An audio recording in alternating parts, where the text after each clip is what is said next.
Հայաստանի Հանրապետության մեծարգո վարչապետ, ազգային ժողովի հարգելի փոխխոսնակ, ամեն անգամ ազգային ժողովի ամբիոնին մոտենալուց մանավանդ կատարողականների քննարկման ժամանակ այն ընթացքում, երբ որ մեր ընդդիմադիր գործիչները հնարավորություն են ունենում 10 րոպեանոց ելույթներ ունենալ, ես անկեղծ ասած հակասական զգացումներ եմ ունենում։ Մի կողմից մտածում եմ, որ շատ ասելիք կա, մյուս կողմից մտածում եմ, որ ասելիք չկա, որովհետև ինչ էլ բերես հակափաստարկ խոսես փաստերով մեր ընդդիմադիր գործիչների հետ, միևնույն է նրանք մանիպուլյացիայով, ստով, կեղծիքով, ամբողջովին իրականությունից կտրված տեքստերով հեղեղում են այս ամբիոնը։ Չնայած այս հանգամանքին հետո հիշում եմ, որ մեր զրույցը այս ամբիոնից Հայաստանի Հանրապետության քաղաքացիների հետ է, այլ ոչ թե մարդկանց, ովքեր որ պատրաստ են սեփական քաղաքական դիվիդենտների համար գնալ ամենաանհավանական մանիպուլատիվ սցենարներով։ Եվ հետևաբար, ինչքան էլ դուք այստեղից նշեք, որ դուք հոգնել եք այն փաստից, որ մենք ճանապարհներ ենք կառուցում,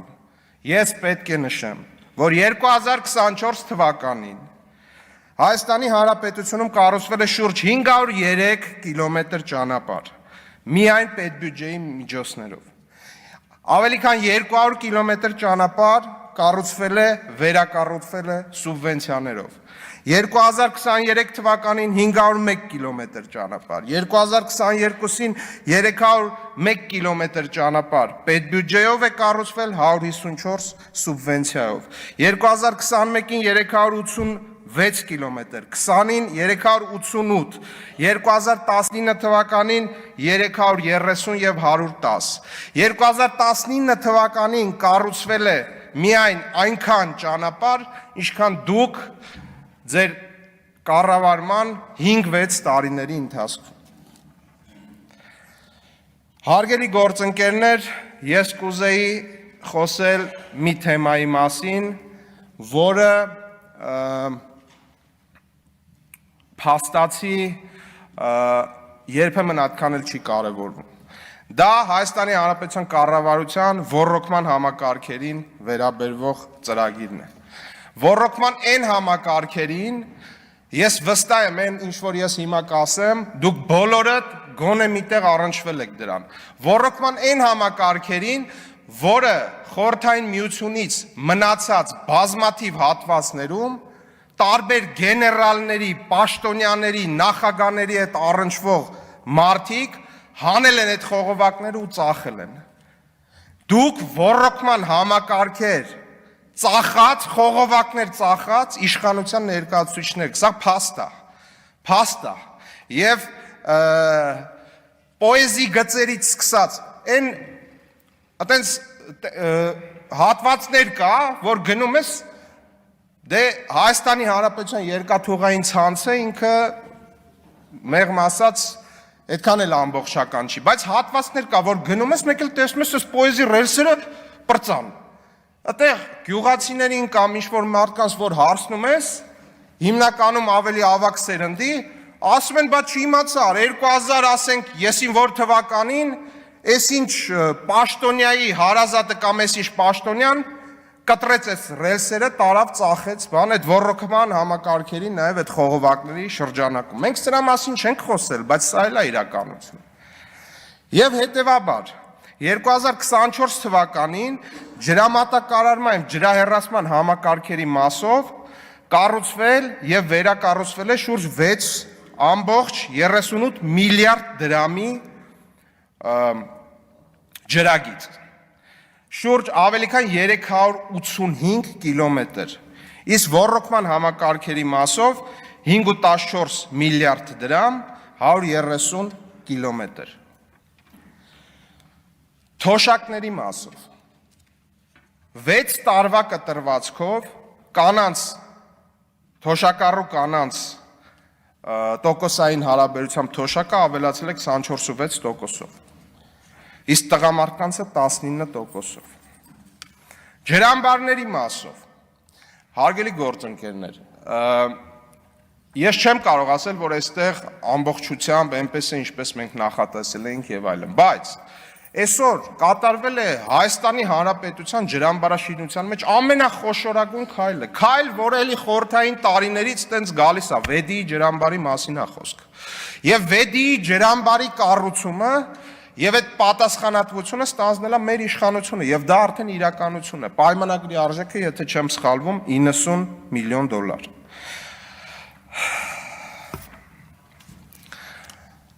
Սիրելի հայրենակիցներ, հարգելի գործընկերներ, բոլորդ կհիշեք, որ այսպիսի մի ծրագիր կա Հայաստանի Հանրապետությունում, որը տասնյակ տարիներով արդեն գնում է, կոչվում է Հյուսիս-Հարավ։ Ես ուզում եմ մեզ բոլորիս հիշեցնել, որ Հյուսիս-Հարավը մեկնարկեց, եթե չեմ սխալվում, քննարկումները 2009 թվականից շատ մեծ շուկով եւ այլն ամեն օր հոդվածներով, ռեպորտաժներով, իսկ բուն շինարարությունը նախընտրական փուլում 2012 թվականին։ Ինչ որ բաներ 2012 թվականին։ Այս դալիճում նստած մարդիկ Հյուսիս-Հարավը եւ կառավարության շենքում նստած մարդիկ։ Հյուսիս-Հարավը մաս բաժանել էին իրար մեջ։ Մաս բաժանել էին իրար մեջ։ Եվ այդ ծրագրի ավարտը նախատեսվում էր մինչև 2019 թվականը։ Իսկ գուշակեք, հարգելի գործընկերներ, մինչև 2018 թվականը քանի տոկոսն է կառուցված այդ ճանապարհի։ 5.6%-ը եւ մի հատված, որը Երևանից աշտարակ ճանապարհի բետոնն էր, որը մարդիկ իրենց սեփական բետոնուզելներով կազմակերպել էին, էլի մեծ շուկով,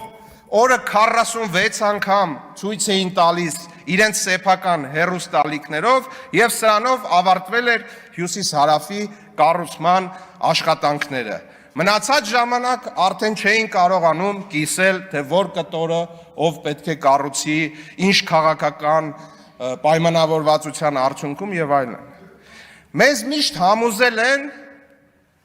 որ գիտեք, մենք շատ բան չենք կարող, այս չենք կարող, այն չենք կարող, մեր փոխարեն ամեն ինչ պետք է անեն։ Բայց ուզում եմ հիշեցնել նաև, որ հիմա ընթացքի մեջ է Հյուսիս-Հարավի երևի ամենաբարդ կտորներից մեկը, որտեղ որ թունելներ են, բարդագույն ռելիեֆ է եւ այլն, պայմանագրի արժեքը 214 միլիոն եվրո, եթե չեմ սխալվում, եւ այս շինարարական աշխատանքները բուրըն ընթացքի մեջ են եւ հստակ է, որ ծրագիրը հասնվելու է ավարտին։ Մեր ու ձեր տարբերությունը կարելի է պրոյեկտել շատ բաների,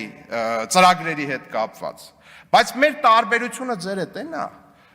որ այս ծրագրերը առաջ են գնում եւ այս ծրագրերը չեն դառնում քաղաքական տարբեր պայմանավորվածությունների, մատաղ չեն լինում այդ պայմանավորվածությունների արդյունքում։ Սիրելի հայրենակիցներ, կարելի է անընդհատ շարունակել այս ընդդիմության կողմից առաջ քաշվող կեղծ թեզերի ջախջախման process-ը, այդ աղիողորմ, լալահառաչ, ողբալի ձայնով այստեղ ինչ-որ բաներ ներկայացնելու գործընթացը շատ հեշտ է իրականում ջախջախել փաստերով, բայց պատասխանատվության եւ քաղաքական պատասխանատվության եւ խոսքի արժեքի գնահատման առումով նաեւ ես շատ եմ կարեւորում, որ մենք խոսենք նաև մեր իրականացրած ծրագրերից եւ ինչի՞ չէ բացթողումներից, ձախողումներից եւ դա էլ քաղաքական յուրատեսակ պատասխանատվություն է, որ մենք ընդունում ենք, որ ինչ որ բաներ այնպես չի ստացվել, որ պլանավորել ենք։ Եվ շնորհակալություն եմ ուզում հայտնել մեր գործընկերներին իրենց ջանքերի եւ ներդրած